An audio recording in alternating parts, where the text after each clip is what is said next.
At long last, I have finally got my hands on a pair of Asics football boots. More specifically, the DS Lite X-Fly 5. Now, Asics is a massive Japanese sportswear company, and while their shoes are really popular worldwide, their football boots haven't quite broken into every market yet. But that is starting to change, and now you can order most Asics boots online. They've got a few different models to choose from, and the DS Lite X-Fly 5 is going to run you anywhere between $150 and $200 depending on the colorway. And now that I've got them, obviously the most important question is, are they a good option and how do they stack up against the competition? And that's exactly what we're going to be covering in this video. I'll do my best to leave links in the description below to all the different boots that we discuss, and without further ado, let's get into things, starting with the design.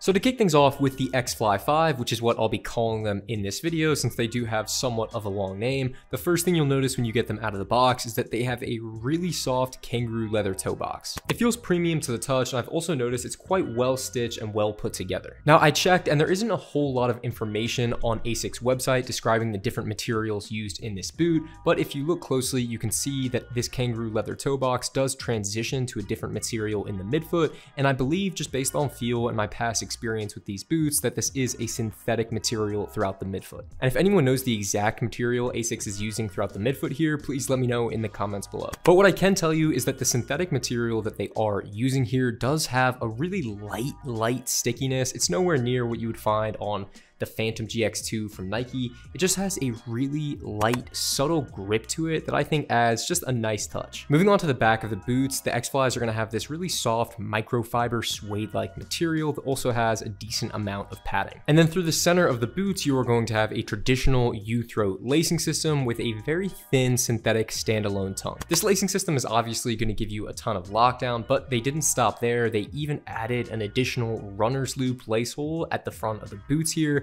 and you can basically use that just as an optional add-on if you want to get even more lockdown and security around the ankle. If you're familiar with the design of the New Balance 442 V2 Pro, they also have this added lace hole at the top of the lacing system there, and actually these boots are pretty similar to the Asics, as we'll get into later. Moving on to the sole plate of the X-Fly 5s, it's got a pretty rigid flex to it, which generally I think is okay, and then what I really like is that it bends pretty naturally here just behind the balls of your feet. So this is pretty much just behind where the toe box sits. It's got this nice amount of flexion to it, and then the rest of the sole plate itself is quite rigid. And there's a few other small details I want to point out regarding the sole plate. One thing I really like is that you have two areas of added reinforcement. You're going to have one here with a small metal stud, and another one here at the side of the toe box. And basically we've seen a similar design to this on the sole plate of the Copa Mundial from Adidas.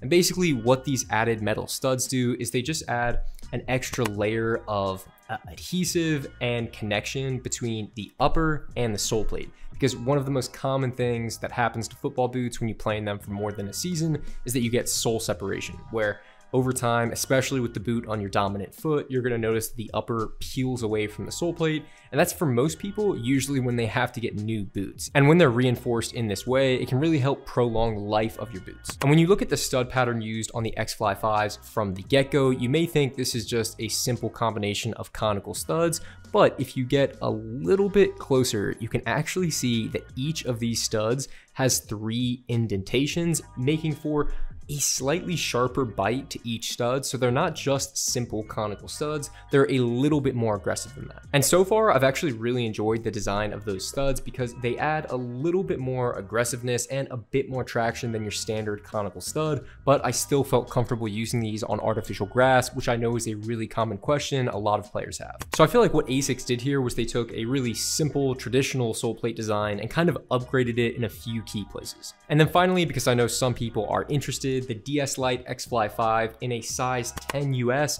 is going to come in at a weight of 220 grams. And I would say generally when it comes to leather football boots, 220 grams is around average, maybe slightly on the lighter side of average. So it should go without saying, they don't feel bulky at all and they're not going to be weighing you down. Next up, let's talk about the fit and feel.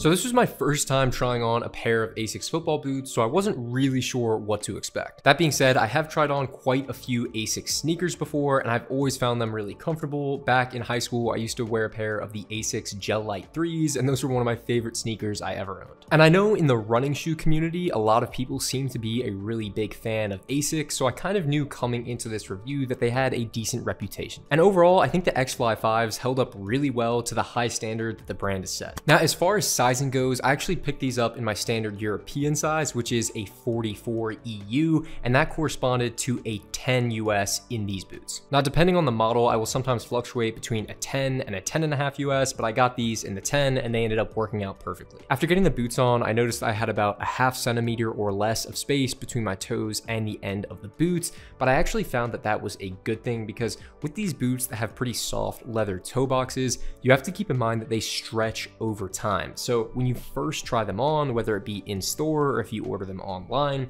you want them to fit relatively snug when you get them on your feet, because after a few training sessions, you're definitely going to get a little bit more volume and space in that toe box. Now, regarding width on the X-Fly 5s, which I also know is going to be a common question, I found the width to be pretty average on these. And if you've ever worn a pair of Mizunos before, I actually found the width to be really comparable. This is a pair of the Neo 4 Beta Elites, and I found that the width in these two models were really hard to tell apart. Now, I also have the New Balance 442 V2 Pros. These are in the wide edition, but you can tell that the 442s are going to be just a little bit wider in the toe box compared to the X-Fly 5s. But as I mentioned when talking about the length and sizing of the boots, that toe box is going to stretch and break in because it is made of that soft leather. So don't be surprised if you feel a little bit more space towards the front of the boots after wearing them for a while. And that's just a nice thing in general about leather football boots. Unlike synthetics, where the fit is generally pretty set as soon as you get them out of the box,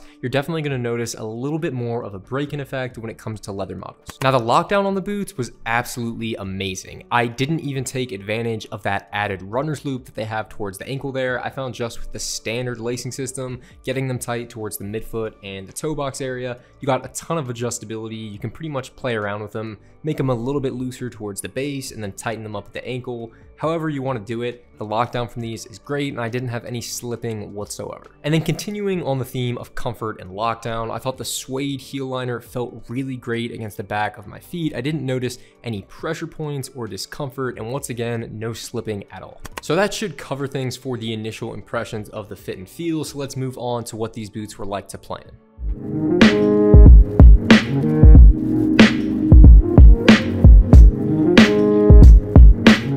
When it came to touch on the ball, I found the X-Fly 5s offered a really good balance between a slick finish and also adding a little bit of grip. Where you're going to get that slick, clean touch is definitely going to be from that leather toe box, which feels soft, premium, and just a little bit padded as well. And then when you move on to the side of the boot, that's when you're going to get just that little amount of grip, which I definitely thought was noticeable, but I can see it getting toned down over time as you wear the boots in, and that grippy coating on the sides of the boots starts to get a little bit worn down. And when it comes to the sensitivity you get from your touch, the X-Fly 5s aren't going to be the thickest, nor are they going to be the thinnest boots in this category. For the sake of comparison, they're going to feel a little bit thicker than something like the Adler Horenzo, but they're going to be a little bit thinner than something more traditional like the Mizuno Morelia 2. I'd say that the thickness feels really on par from what you would get from the 442 on New Balance, which overall is a compliment because I love the touch that you get with the 442s. Now, personally, I will say I just prefer the feel that you get from that leather in the toe box, and if it was my own customized boot, I probably would actually like that leather material be used throughout the entire football boots, but I will play devil's advocate here, and I'll say that it is nice that you get a variety of textures, and some people might be looking for something like that. And as far as the three core metrics that I look for when reviewing football boots, those are going to be comfort, traction, and lockdown. Asics pretty much nails all three of them in these boots, with some of the most standout features you notice when playing in these boots being that soft leather in the toe box, as well as the sole plate, which I think they put a lot of thought into. Next up, let's talk about value.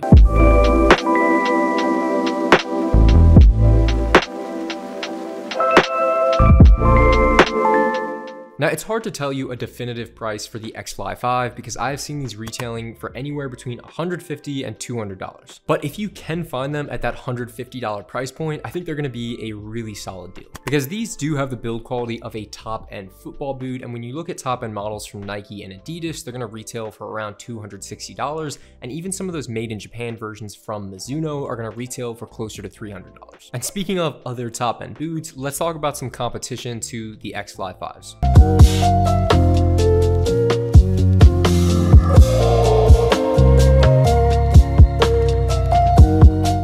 So as far as what category I would class the X-Fly 5, I would say that this fits into the general description of a modern leather football boot. And there's a few other models from different brands that I would say also fit into that category, and maybe one of the most popular is the Copa Pure 2 from Adidas. Now, the Copa Pure is another football boot that kind of blends both a leather toe box with a synthetic, more hybrid approach towards the midfoot. And I'll say right off the bat, I think the X-Fly 5 is a much better boot than the Copa Pure 2. I think the quality of the leather that's used just feels softer and it feels more premium. And also the shape of the toe box you get with the Asics feels a bit more anatomical and more comfortable than what you would find in the Copa Pure 2. And for what it's worth, I think at a price tag of over $200, the Copa Pure 2 Elite is just a bit overpriced. But there are a few other competitors to the X-Fly 5 that are just so close in design where it's pretty hard to say which one is better. And definitely one of the most similar boots to the X-Fly 5 is going to be the Mizuno Morelia Neo 4. Now, I have the beta version here, which is going to have a more sock-like one-piece upper, as you can see with this knitted material here.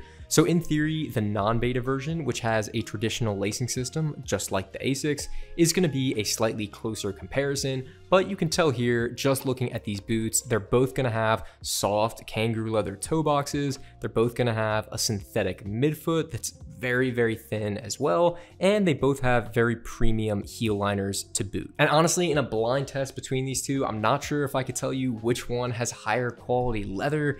Maybe the Mizunos are just a tad bit softer, but there's other advantages that the Asics have as well. When you turn over to the sole plates, I found the sole plate in the betas here was pretty hard to bend whatsoever.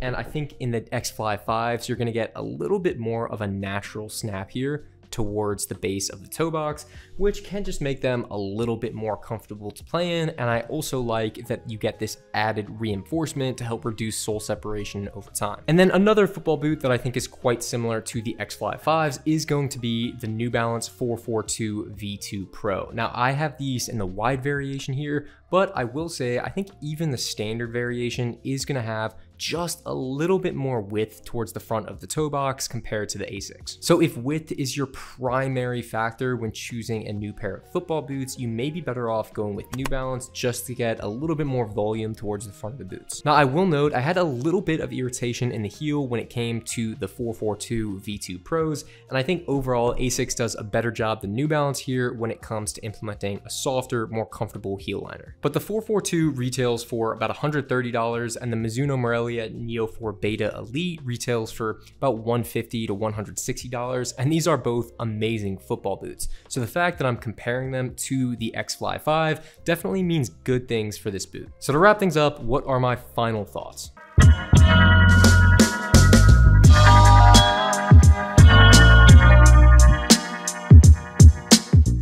So overall, I'm really happy that I just got this pair in for review because I've been wanting to review some Asics for a while, and because I had a good experience, I'm definitely going to be on the lookout to reviewing more Asics models in the future. I think the X-Fly 5 is a great modern leather football boot that's going to work for the majority of players, and everything from a comfort and a performance aspect, it does really well. And beyond that, if you can find a pair for around $150 to $160, I also think you're getting great value. And I'm excited to keep playing in these and get a little bit more mileage into them and let you guys know how they break in over time. And guys, that is going to do it for this video. Let me know in the comments if you've gotten to try on these boots or if you've tried on any other Asics boots and there's others that you would like me to review. Thanks again so much for watching. Leave a like if you've enjoyed, and I will see you in the next video.